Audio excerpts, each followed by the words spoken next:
भोजन की थाली जब सामने हो तो हाथ जोड़कर अन्नपूर्णा माँ को, अन्न देवता को प्रणाम करें, तभी भोजन आरंभ करें। दूसरे को थाली परोसें, तब उस थाली को प्रणाम कभी नहीं करें। प्रणाम करके थाली अगर कोई आपको परोसता है तो उस थाली का भोग मत लगाइए, वो आपके लिए अशुभ होगा। आप स्वयं अपनी थाली को प्रणाम करके भोजन करेंगे, ये शुभ होगा।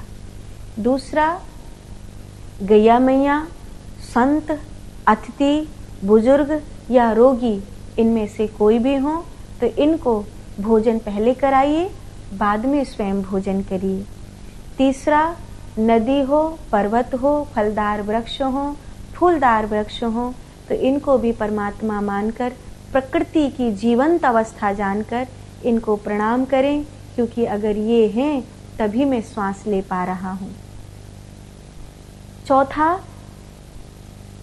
किसी के घर भोजन करने जाओ तो बहुत सावधान रहो, क्योंकि अगर आप किसी ऐसे व्यक्ति के घर भोजन कर रहे हैं, कोई ऐसा अन्न पा रहे हैं जो आपके भजन को नष्ट करेगा, आपकी साधना के कुछ समय के पुण्य को ले लेगा, आपके दान धर्म के पुण्य को ले लेगा, तो वहाँ पर भोजन करने से बचें। भोजन करना पड़े तो उस भोजन के अनुपात में अपनी श्रद्धा के अनुसार कुछ न कुछ दान दक्षिणा अवश्य दें।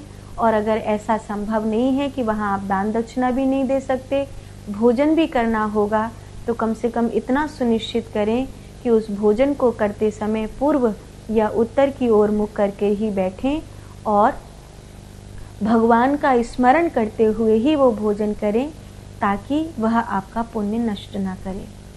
पांचवा और अंतिम,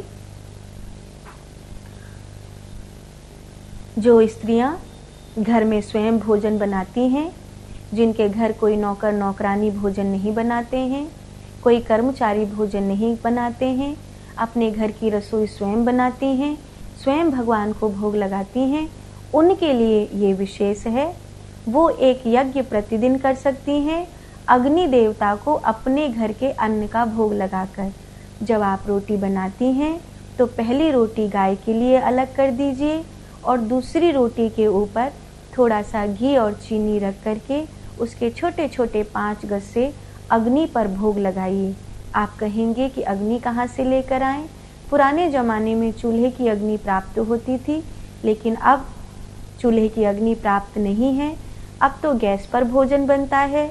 इसीलिए कृत्रिम अग्नि तैयार करिए, जैसे देसी गौ माता के गैया के गोबर से बने हुए जो उपले हैं उनको अपने घर में मंगा लीजिए और उस उपले में से एक छोटा सा टुकड़ा तोड़ करके उसके ऊपर कपूर रखिए, घी डाल दीजिए, उसमें अग्नि प्रज्वलित कर दीजिए, वो अंगार बन जाएगा। और अगर कपूर और घी से अग्नि प्रज्वलित नहीं कर पा रहे हैं तो उसे थोड़ी देर गैया के गोबर के कंडी का जो टुकड़ा होता है, उस कंडे के टुकड़े को थोड़ी देर गैस पर रख दीजिए, तो भी वो जल के अंगार बन जाएगा। फिर उसको प्लेट में ले लीजिए और फिर भोग लगा दीजिए। 5 गस्से भोग लगाएंगी। प्राणाय स्वाहा, अपानाय स्वाहा, प्राणाय स्वाहा, समानाय स्वाहा, उदानाय स्वाहा, इन 5 मंत्रों को बोलेंगी। भोग लगाते समय हथेली आकाश की ओर रखेंगी, मध्य की दोनों उंगली और अंगुष्ठ से पकड़कर छोटे छोटे रोटी का टुकड़ा घी और बूरे से लगा करके अग्नि देवता को चढ़ाएंगी। उसके बाद 5 गस्से चढ़ाने के बाद अंजलि में जल लेंगी और उस जल को चारों ओर घुमाते हुए प्लेट के किनारे से उस जल को छोड़ देंगी। अगर आपको पता हो तो उस प्लेट का जो ईशान्य कोण आ रहा हो, अर्थात पूर्व उत्तर का कोण आ रहा हो, वहीं पर उस जल को आप कोने पर बाहर छोड़ेंगी, अग्नि में नहीं। इस प्रकार एक छोटा यज्ञ आपके घर के अन्न का भोग प्रतिदिन अग्नि देवता को समर्पित होता है। कहते हैं हर दिन एक गृहस्थी के घर से गौ माता के लिए भोजन निकलना चाहिए, संत के लिए भोजन निकलना चाहिए, अतिथि के लिए भोजन निकलना चाहिए, यज्ञ के लिए भोजन निकलना चाहिए और रोगी के लिए, ज़रूरतमंद के लिए भोजन निकलना चाहिए। ये गृहस्थी के घर से निकलने वाला अनिवार्य अन्न है। अगर गृहस्थी इन जगहों पर अपने अन्न को दान नहीं देगा तो वो अन्न उस गृहस्थी के भजन को, उस गृहस्थी के पुण्य को नष्ट करने लगेगा और उस गृहस्थी के घर में नाना प्रकार के उपद्रव जन्म लेने लगेंगे। ऐसा ध्यान रखिए।